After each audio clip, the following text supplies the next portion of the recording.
Here's why I like virtual tabletops like Roll20 for Dungeons & Dragons. Hey everyone, I'm the D&D wannabe, my name is Rob, and I've played Dungeons & Dragons for years. Some of that has been on a tabletop, and a lot of that has been online. And online is a powerful tool for accomplishing things that playing in person does not. Now, I'm not saying that online is better. All things considered, I would rather play at a table with my friends, just because I'm going to have a better time being with everyone. But for the sake of the game itself, it is easier sometimes to immerse your players in the game and to be immersed as a player on a virtual tabletop like Roll20.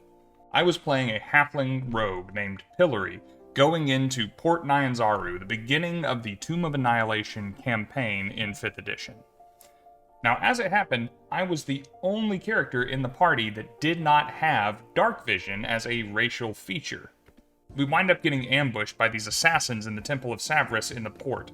Now, everyone else rolls initiative, sees the enemy, and goes about their turns as normal. I have a very low initiative, and I see nothing. My screen is pretty much completely black.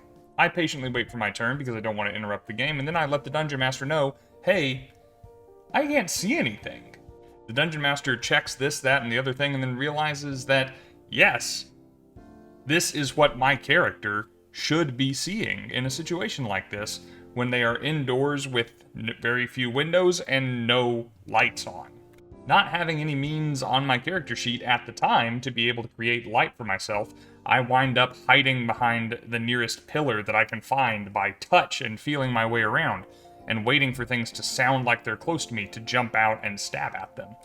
All the while, other players in the same game are talking about this and that, and why is Pillory only doing this, or why isn't he jumping this guy? He could get sneak attack with me right now, and my Dungeon Master reminds them, hey, Rob is playing an entirely different game than you are right now, because he can't see.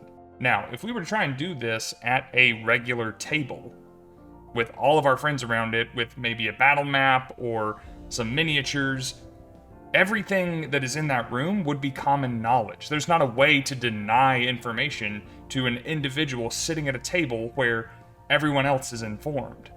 But on a virtual tabletop, my perspective was limited to the perspective of my character, and every decision I made was informed by the very limited information that I, as a character, actually had. I played years before that moment, and I've played years since, but that session left a big impact on me. It really made an impression as to how the game could be played, and maybe how the game should be played, at least in terms of making good in-character decisions and being immersed in the world that your character is inhabiting. That's all for now, guys. If you enjoyed this story, like the video and comment down below asking me to make more videos like this. I've got plenty more stories, and if you want to be around to see them, maybe consider subscribing to the channel, please. Until next time, friends and adventurers, farewell, and Godspeed.